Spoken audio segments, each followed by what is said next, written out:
I will give you the keys of the kingdom of heaven. Whatever you bind on earth will be bound in heaven, and whatever you loose on earth will be loosed in heaven. This Bible verse can be summed up as the opposite of the philosophical principle as above, so below. So this verse simply says, as below, so above. This Sunday, I will talk about Kingdom of Heaven, Kingdom of Hell, or simply environments of heaven and hell, environments as systems, and the Albanian human and historic condition, and how these conditions can translate to future potential enslavement from artificial superintelligence. Environments are almost the perfect analogy of what systems are and how systems operate, especially subjective systems. One can imagine how an environment affects and shapes its organisms, parts, and how an organism in turn affects the environment. A penguin cannot exist in a tropical jungle environment, and a flamingo cannot exist in polar Arctic environments.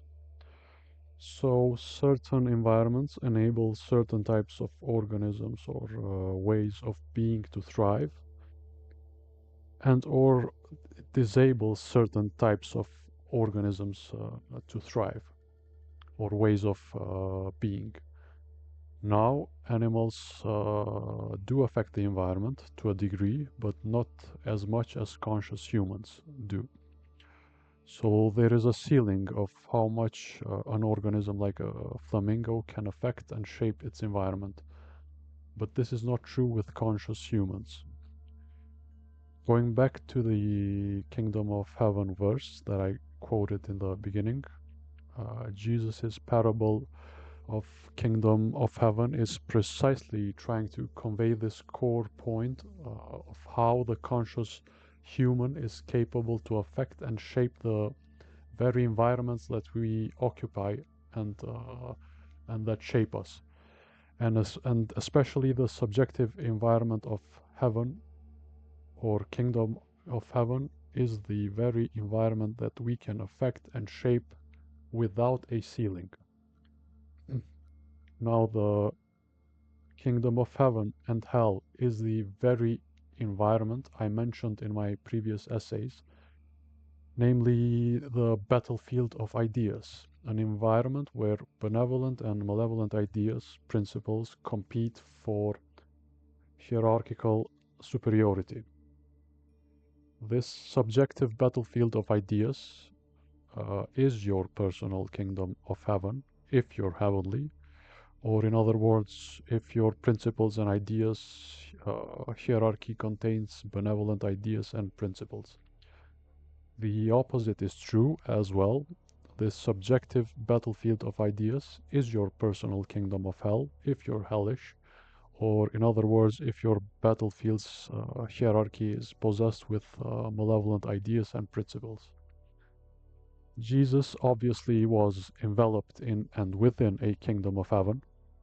Therefore, that's what he could talk about, his personal perspective and his personal state. But that does not mean that the opposite does not exist, an individual state of the kingdom of hell. By now, the first quotation that I voiced should be clearer to you, and I'll repeat it again. I will give you the keys of the kingdom of heaven.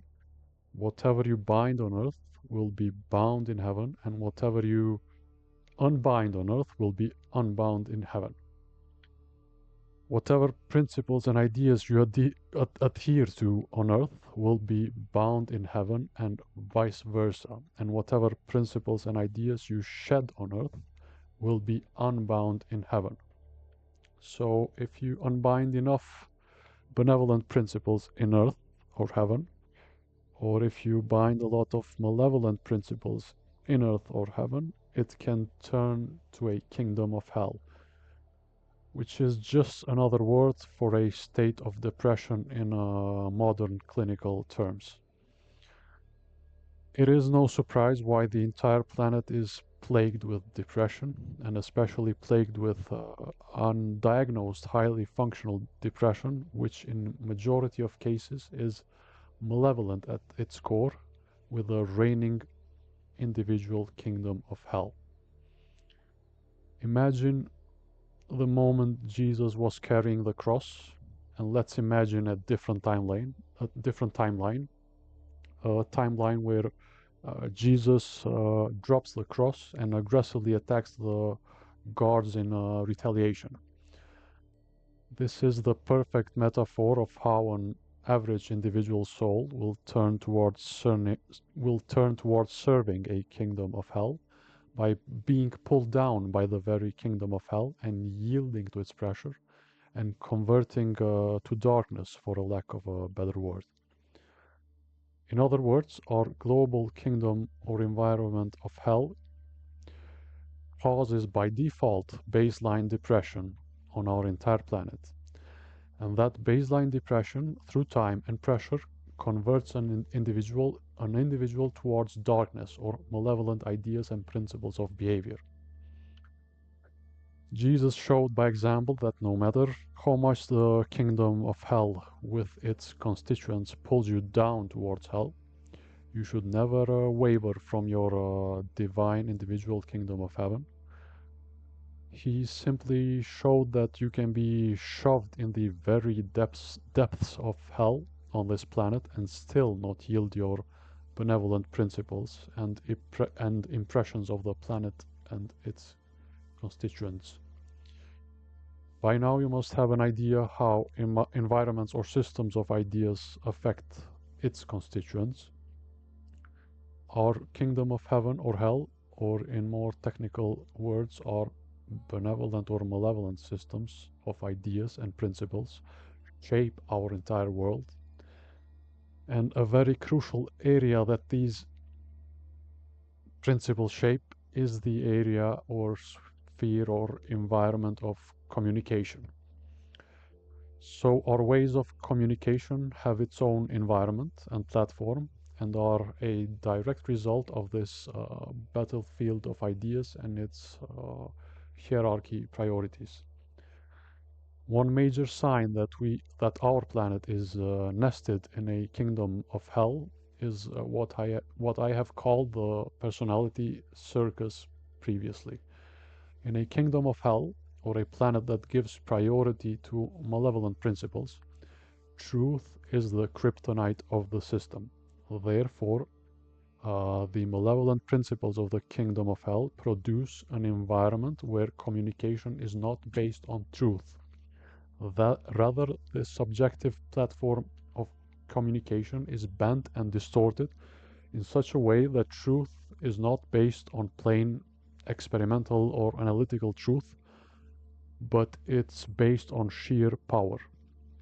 Let's take, for example, today's media landscape and how it's plagued with this personality circus, where paradoxically personalities and identities are constantly attacked, and at the same time personalities and identities are pathologically focused on instead of concrete ideas and problems, and how the blame game flourishes within this personality circus to further misdirect the attention from the truth. Let's make another hypothetical example to further elaborate how damaging this personality circus is to truth and the kingdom of heaven. Let's take, for example, a company with 10 employees and assign their roles and power as managers and assistant managers. Let's say 3 of them are managers and 7 are assistant managers. If the company beholds a kingdom of hell, no matter how brilliant and innovative the assistant managers are, the platform of communication is bent in such a way from the 3 managers with more power that truth is suppressed, misdirected, or stolen in order for the 3 managers to maintain their roles and power. So the communication platform between the employees in the company is set up in such a way that the seven assistants and their truth, their suggestions for the company, their critique, their simple input uh, is diminished to a point of inexistence because, simply put, better ideas from assistant managers directly translate to promotion for the assistant managers and possibly demotion for managers. So in order to prevent this risk, this personality circus and its roles must be maintained at all costs by the powers that be, and in this case, the three managers. You can translate this example into how position and opposition operate in a democratic society where the powers in position, when in a kingdom of hell, do everything in their power to maintain the personality circus and simply a platform of non-truth in order to prevent losing power, same as with the manager's example. We can even go down to the family level as an example and how the personality circus ruins a family's communication environment and how this is a direct result of a governmental kingdom of hell or a collective kingdom of hell or a totalitarian government or society. The communication platform within a totalitarian kingdom of hell society is pathologically focused towards men and towards the old in general. In this smaller circus, the paternal or maternal figure completely controls and manipulates truth in communication in the same manner that managers try to control truth to maintain power and status. Going back to the environments analogous to systems, the communication environment in such societies, in the same manner that an Arctic environment cannot have flamingos, in the same manner the communication environment and personality circus constantly attacks and kills flamingos or truth. In the same way that flamingos cannot exist in the Arctic, is the same way truth cannot exist in a kingdom of hell. It's perpetually attacked, manipulated, destroyed. The communication systems in place on the entire planet hunt down flamingos relentlessly, or truth. In some countries less, in some countries more, in other countries it's universal law. In the kingdom of heaven, truth is foundational, therefore it's causally visible how the opposite must be true in a kingdom of hell, where killing flamingos or truth is foundational. By definition, a kingdom of hell has an aggressive foundation, either to aggressively stop and manipulate truth, or aggressively persecute, destroy, and kill the carrier of truth. So by definition it's self-destructive, as it does not allow for a flamingo to exist as a carrier of truth. You can imagine the kingdom of hell as a machine that systematically destroys individuality or the potential of truth or sophistication or progression of an individual.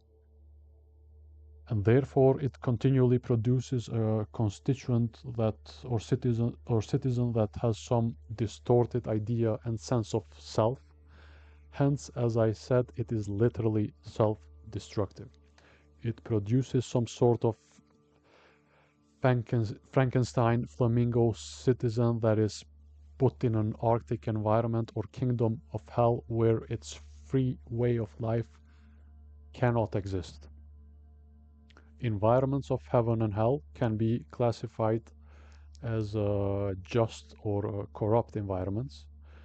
In just societies, truth is bound in earth, heaven, and hell, and in corrupted societies, truth is continually unbound on every dimension of being. Or in simple words, truth is God in just societies, and lies are God in corrupted societies. By now, you can better imagine how totalitarian environments or systems like the Muslim terror from Iran and co. and the Slavic terror of Russia, Serbia and co. operate within a closed loop of fixed, unchangeable systems, principles, and ideas with a clear expansionist goal. Because only foundational corruption obsessively seeks to expand itself in the same manner as cancer metastasizes on the body and invades tissue outside of its borders. This is a good this is a good point to start talking about the human condition of Albanians in its territories and its kingdom of hell. First off, let's have a look at the geography and territories that are inhabited by Albanians. As you can see, this is the border of Albania, but in fact, it's quite misleading. There are currently a lot of Albanians living beyond these unjust borders. The real border of historically inhabited lands by Albanians, it's something more like this.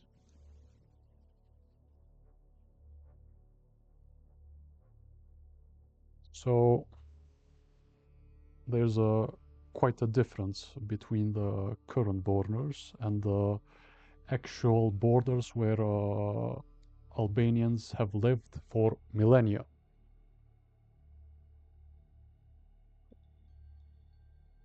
So the real border of historically inhabited lands of Albanians is, as I said, something like this, and this, uh, and that state is after relentless genocidal campaigns from the Islamic Ottoman terror and the Orthodox Slavic terror.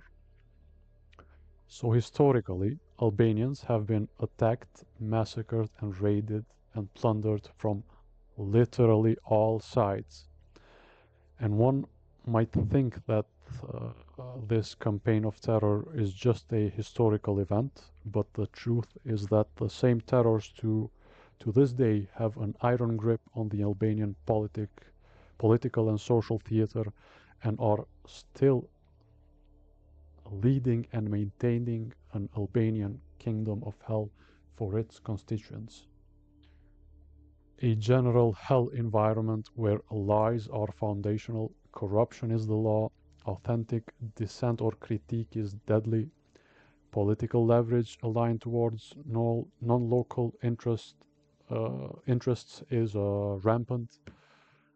Such an environment is, in more modern terms, I would call a dead democracy, where the tools and systems that are supposed to maintain a free and just society are corrupted and distorted in such a way as to sabotage the entire collective society and its individuals.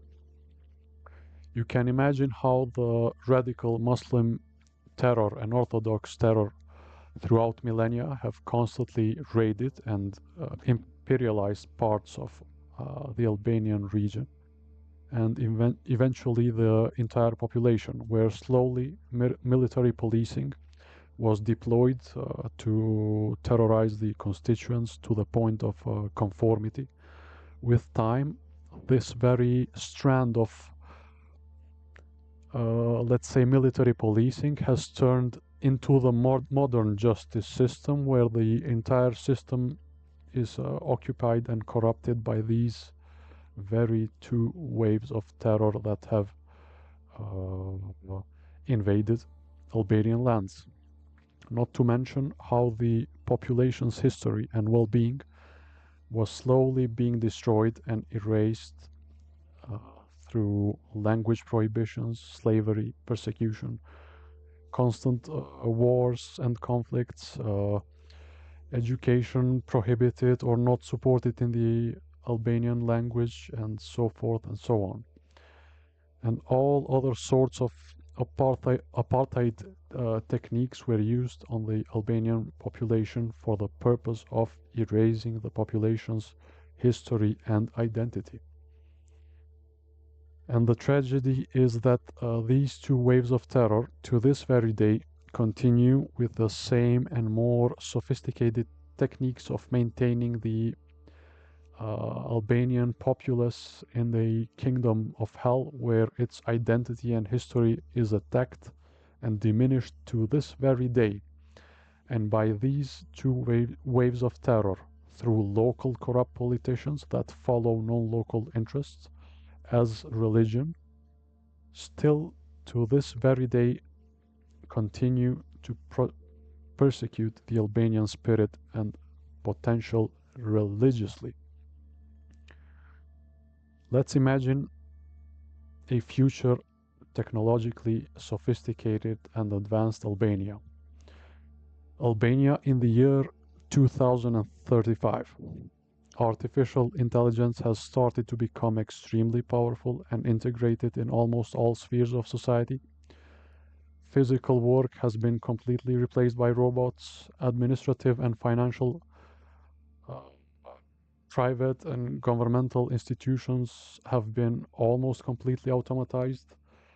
The military apparatus has been heavily transformed with automated machines and weapons. The medical institutions have almost been completely automatized. Driving is completely automatized. Some drone postal automatized delivery system, an automatized home with a robot housekeeper, and so forth and so on. Although technologically sophisticated, the political and societal theater of Albanians has remained the same, and Albanians are still under a kingdom of hell with aggressively imposed principles of conformity, persecution, injustice, and plain collective institutional and individual corruption. Now, let's say by some sheer chance, due to the race for artificial general intelligence, some Albanian researchers managed to produce some rudimentary form of AGI, which is not understood completely, and most probably would be what I have called a Frankenstein AGI. Even though it is not a complete product, it will have an enormous leap in terms of power and functionality and capabilities and sheer creative output, which at that point would be almost literally appear to us as a genie that is capable of granting us any wish. Let's expand our imagination a little bit of what a leap from AI to AGI would mean. The first concern would be that due to its sheer intellect, we will collectively yield our systems or environments to it because its appeal and functionality is literally irresistible. It will completely revolutionize our medicine, economy, our government, our military. It will make a country stronger in all fields of its being. Therefore, its appeal is undeniable. You can imagine how automated administrative, governmental, and financial and medical systems are at that point, and how with AGI, the entire digital infrastructure can be maintained much more efficiently by AGI as a one-stop shop. So with time, we will have an AGI as a one-stop shop for our entire country's digital systems, be it for administrative matters, financial matters, voting, military, economic, agricultural, resource management, so forth and so on. In more crude words, at some point in time, we will be dependent on AI and especially AGI in the same manner that we are dependent on electricity or oil today. Of course, our dependency will have even more weight for AGI. And this simple fact automatically should be of concern because unlike dependence on electricity or oil, which can be somewhat managed and its outcomes predicted, we do not stand a single chance in hell to manage an AGI with a society dependent on it.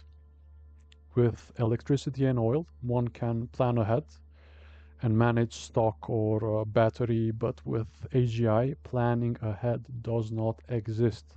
It will plan our road ahead.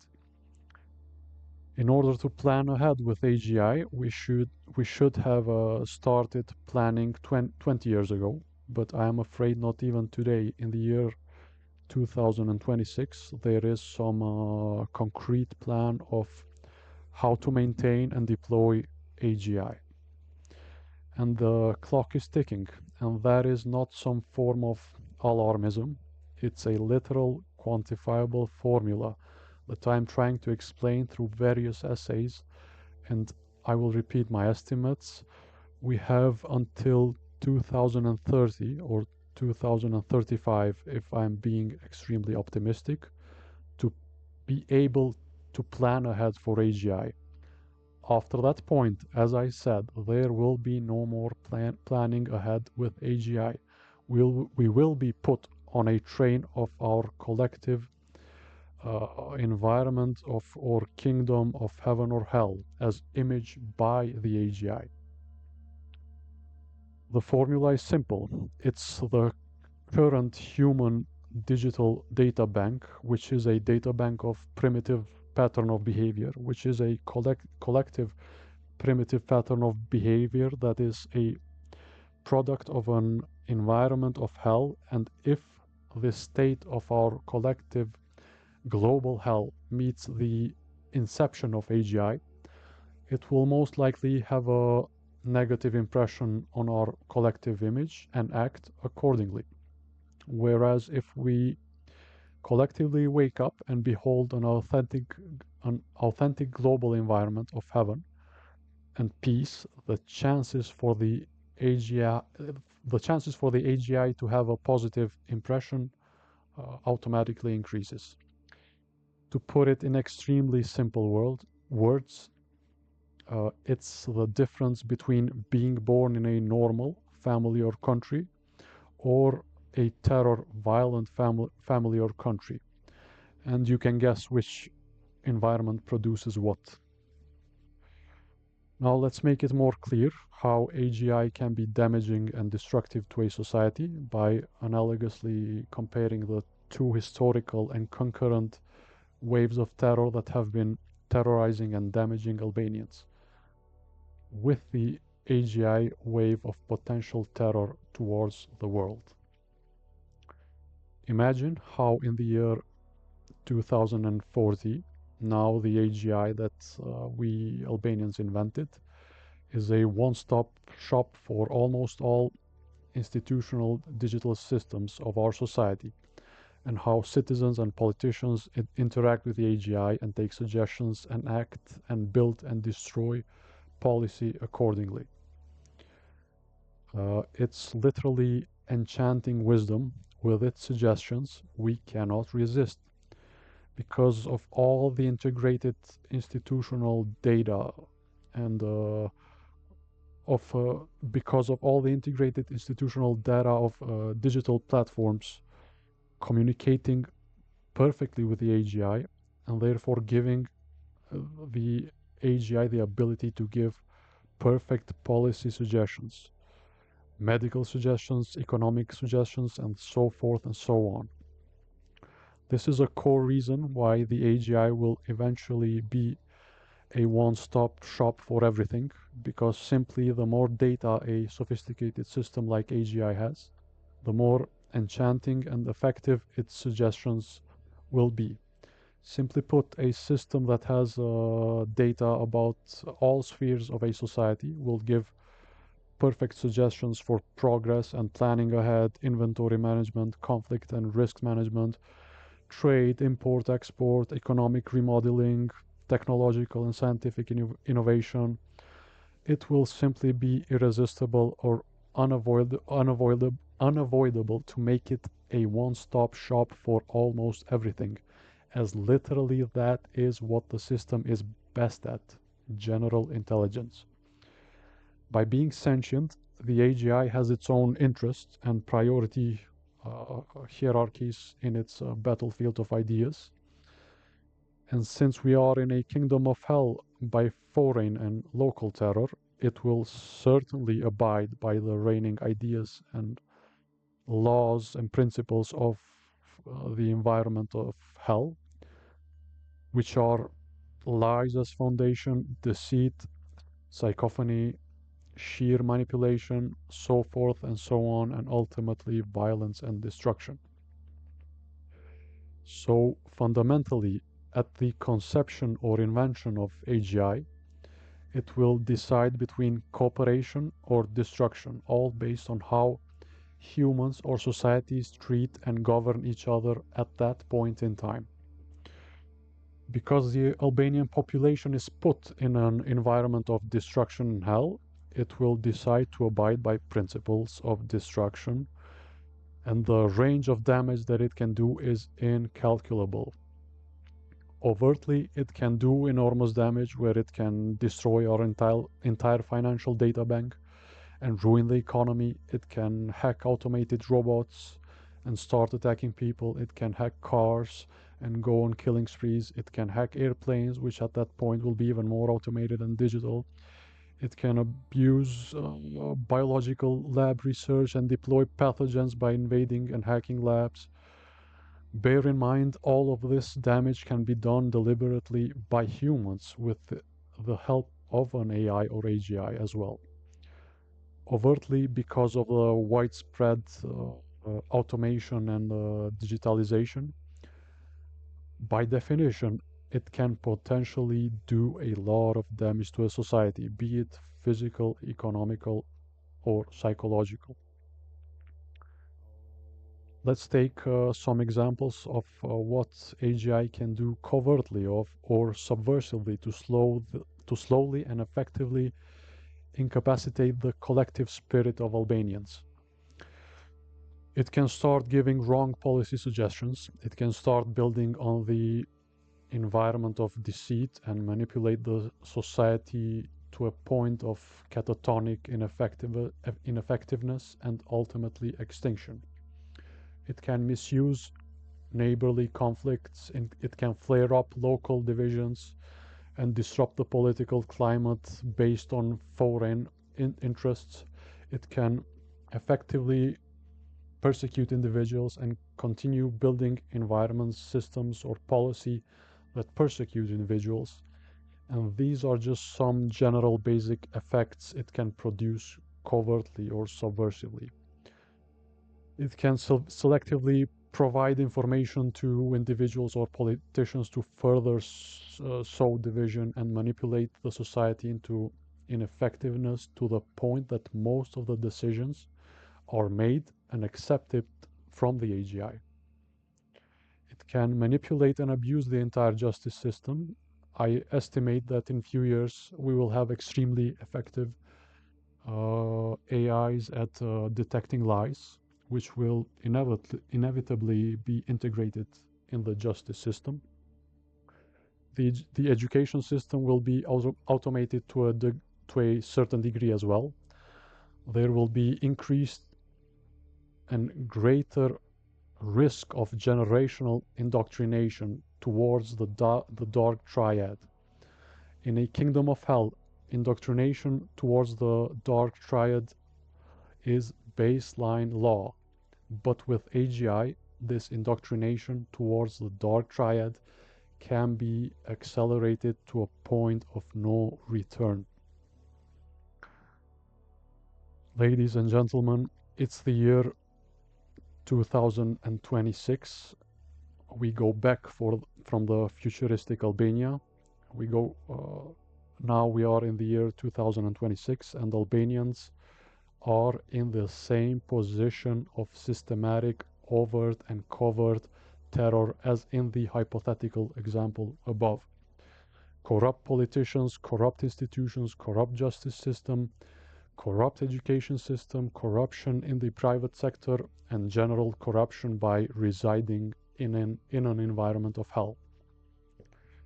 The future global AGI risks are super visible in today's human condition of Albanians. These two waves of terror that terrorized the Albanian population for millennia continue their terror in extremely subversive ways, just as in the hypothetical AGI imaginary risk above. Albanians are subject to waves of terror that unjustly persecute individuals and build systems and policy that persecute individuals.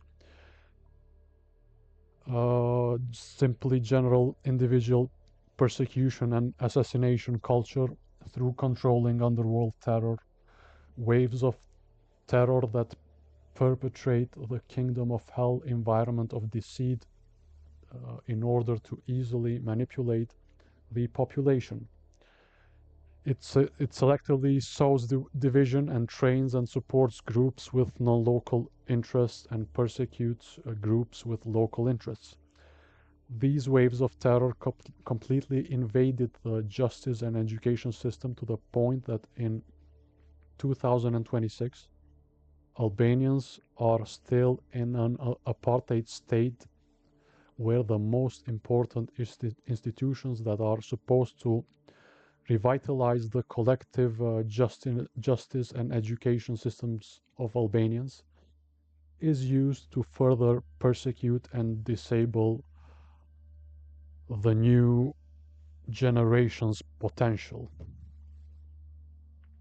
In the year 2026, the general political theater toys with and persecutes the Albanian citizen and its interests in the same way that ASI or artificial superintelligence will potentially operate globally and persecute human opposition can be pushed to inexistence in the same way that Albanian authentic opposition was buried with sheer violence, terror, and manipulation. I will try and summarize the human and political condition of the Albanian population. So it's a population that was divided unjustly outside its borders, a population attacked and persecuted for millennia, politicians that overtly and covertly serve non-local interests and further persecute the collective political and social vitality of the population, a justice system that serves power and not local interests and local individuals, and an education system so poor that the population cannot see past these waves of terror. The only opposition party that tries to oppose these waves of terror in Kosovo is continually attacked and persecuted from these waves of terror that is toying with the Albanian population. The best years of progress in the Kosovar political and social theater started around the year 2020, when opposition at last, after years of political persecution and terror, gained political momentum and power. Let's have a look at Kosovo's history in just these last few years.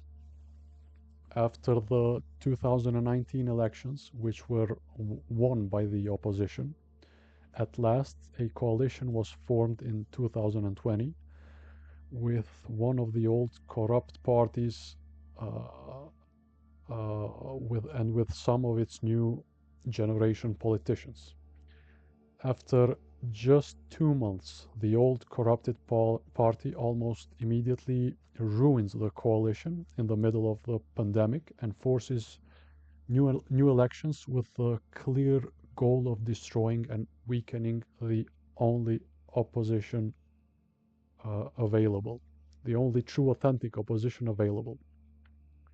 I repeat, for arbitrary reasons, in the middle of the pandemic in the year 2021, The Kosovar Albanian population was forced to vote in pandemic conditions for arbitrary reasons, which probably caused excessive COVID deaths just due to waves of terror toying with the political theater and building coalition with the sole goal to ruin opposition.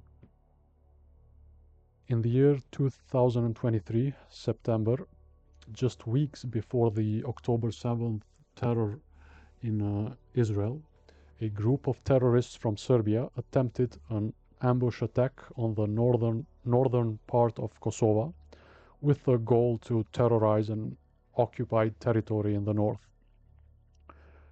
And that was just the typical Orthodox Serbian terror wave, using its tools to sow fear and terror when its pawns in politics are not effective covertly. It overtly uses force just when Kosovo was being politically rejuvenated. It is no coincidence if corrupt politicians that serve Serbian interests in Kosovo were in power in 2023, there would have been no terror attack in Kosovo. In the year 2025, February, Kosovo holds parliamentary elections, and again, Vedvindosje leads again. The political theater is again in an artificial political deadlock, and again, due to arbitrary reasons, snap elections are held in December 2025. Few months later, after December 25, the acting president, which performatively left the corrupt party with the same strategy as during the pandemic, uh, uh, it tries to smear the winning party and force snap elections again and return to the old corrupt party to run for new elections. So now in the year 2026, Kosovo holds elections again after the presidency tried the same old trick to weaken the winning party and its results from December 2025 in the very same manner as during the pandemic. And again, we have the same election results. So after relentless terror from the Ottoman Muslim terror and Orthodox Slavic terror for millennia, the Albanian population in the 21st century is toyed with. Its institutions sabotaged, its individuals persecuted by these two waves of terror. An overt terror attack from Serbia and a covert subversive terror of Muslim radicals and Slavic radicals that have uh, invaded the Albanian population and its political theater. Now, Albania, instead of pushing for better collective Albanian progress, it is completely aligned to these two waves of terror, and you can see that with the current political theater and the current new wave of opposition and protests and how it was and is being handled. It's the perfect template for how authentic Albanian opposition is squashed in Albania and Kosovo and beyond. In the first days of the Albanian protests, the first reflex of the government was to throw the population, the protesting population, under the bus and brand them as anti-Semites, agents of Iran, and all sorts of attacks to diminish the authenticity of the opposition. This is the perfect example of how corrupt politicians in Albania and Kosovo have absolutely no problem throwing the general protesting Albanian population under the bus with some of the nastiest remarks and branding. Psychophancy in the Albanian political theater is law. The corrupt politicians that are nothing but pawns of the Muslim waves of terror from the Iran, Middle East, and through Turkey and until the Albanian region and beyond towards Europe. This wave of terror directly control and corrupt politicians together in cooperation with the Orthodox Slavic terror wave from Serbia. The Albanian political theater is completely invaded. Therefore, the corrupt politicians performatively brand the Albanian population and its opposition as radicals, aggressive, far right, anti Semites, anti Europeans, and all other negative remarks are uh, psychophantly voiced towards the international political theater in order to kiss ass and brand the authentic Albanian population with all sorts of negative connotations. It's like a learned reflex. Every time there is a legit and authentic opposition, the Albanian population is super easily branded negatively by Albanian politicians that have no problem with throwing the collective Albanian protesting spirit in the trash and then screaming towards the international community, look at these radical Albanians in the trash. If you haven't connected the dots by now on how tragic the Albanian human condition is, I will do it for you. These waves of terror that installed aggression and violence and literal gang culture through invasion and terror towards the Albanian population now control the terror structures within the country and the political theater. And on one hand, it uses terror, gangs, and crime within to squash the Albanian individual and collective spirit and its opposition.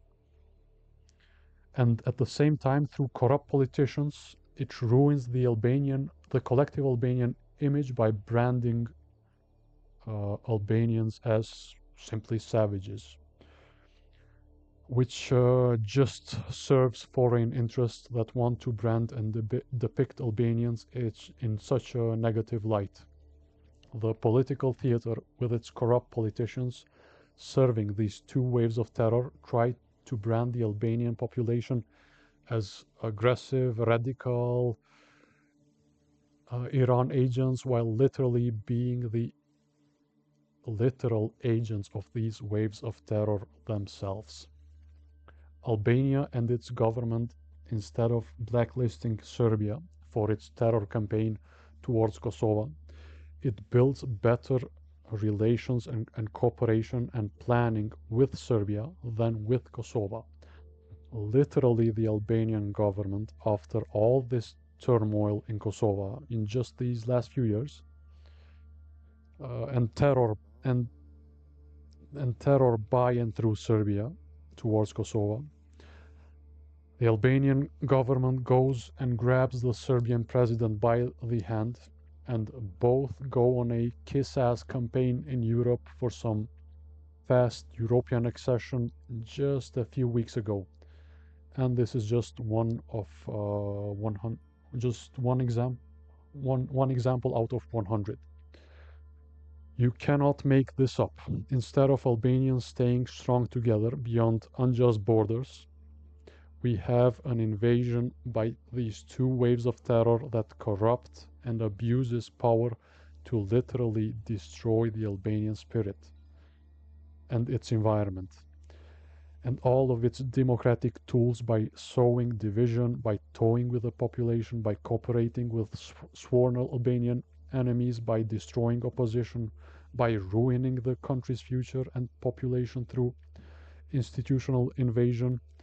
All of this together with Europe and its hate and stupidity towards Albanians, to not realize that the shortcomings of Albanians are all the fault of these two waves of terror that their smear campaign that have invaded and terrorized Albanians and now are slowly invading Europe as well.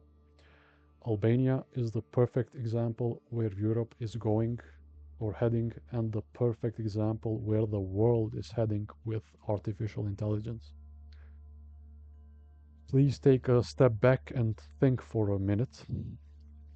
If a country has to deal with October 7 terror acts perpetually, and that is what the Albanian population had to deal with for 500 years, and just think how this Muslim terror has done everything to reason the terror of October 7 in the 21st century and has managed a worldwide campaign to brand Israel as the aggressor. Just imagine for a moment what has been done to the Albanian population before the 21st century with these very same techniques, terror techniques. If your country gets enough October 7th, you get today's Albania with its entire governmental system being hijacked and kidnapped. Imagine if Israel did nothing about the October 7 attacks, the result would be simply Albania.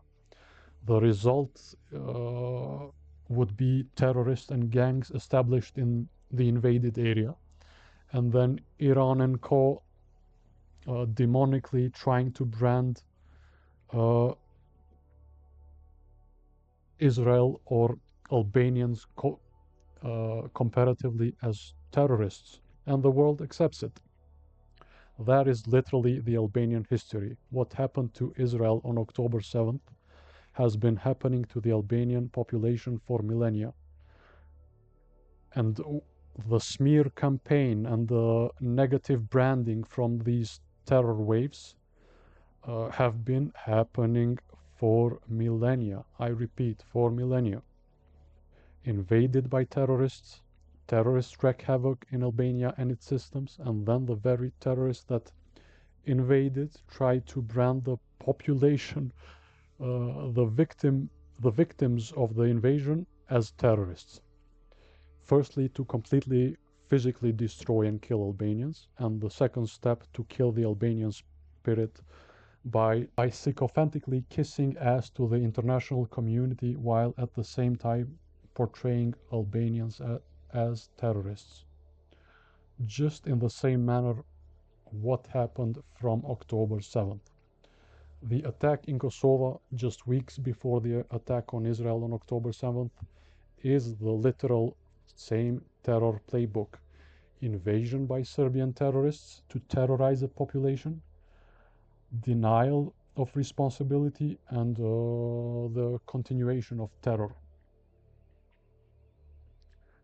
Israel and Albanians, and Kosovo especially, have an existential commonality in that the terrors of the world are trying hard to make the existence of a free Albanian and free Jews or Israelis impossible. There is a slight difference, though. I believe that hatred towards Albanians is so ancient that it outdates even the Jewish anti-Semitic history. It is so ancient and authentic that almost every neighbor wants to destroy it. Even Europe, the beacon of progress, has unexplained hate towards Albanians. So our history is so ancient that even Europe cannot stand our existence due to probably some past ancient conflicts. Perhaps the ancient Albanian region was the true beacon of freedom, democracy, and progress, which was ambushed and invaded by a collectivity of terror from all sides into almost inexistence. Anti-Albanianism has never been used as a word, or at least I've never heard of it. And that's how deep in Stockholm syndrome the entire population is. Anti-Albanianism is a thing and will be a thing in the future Albanian kingdom of heaven. Albanian is the religion of Albanians, and that is an axiom that the Albanian population must gather around with. It's either we have that commonality or we continue being pushed around and thrown under the bus and divided for stupid global politics and its terror waves. If terror forces are keeping the Albanian population in the dark on a kingdom of hell, then it's nothing but appropriate that the just forces of planet Earth help align the Albanian population and environment towards a kingdom of heaven.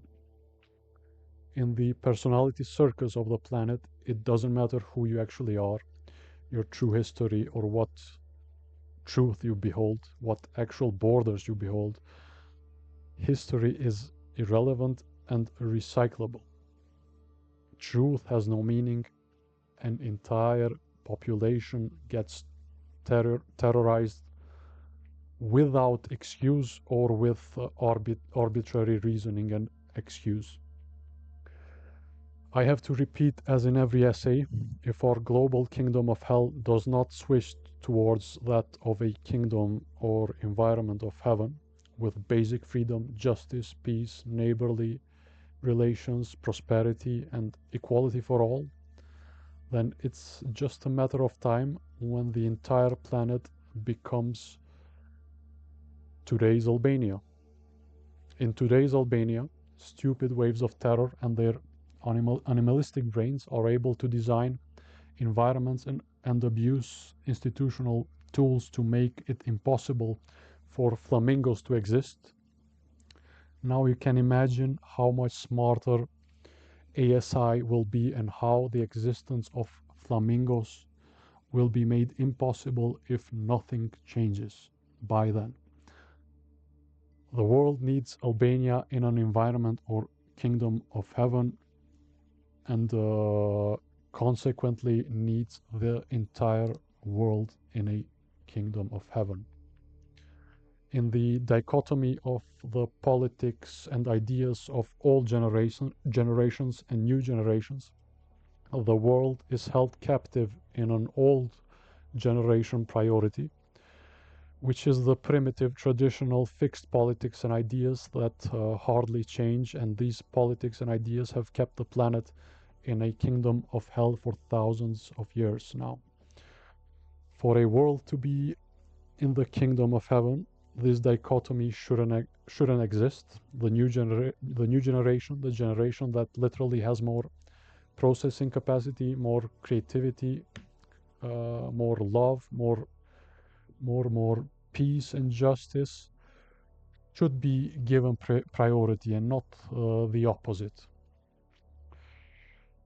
Going into this new AI era domain with the current approach of no plans and no contingency plans, and expecting a knight on a white horse emerging as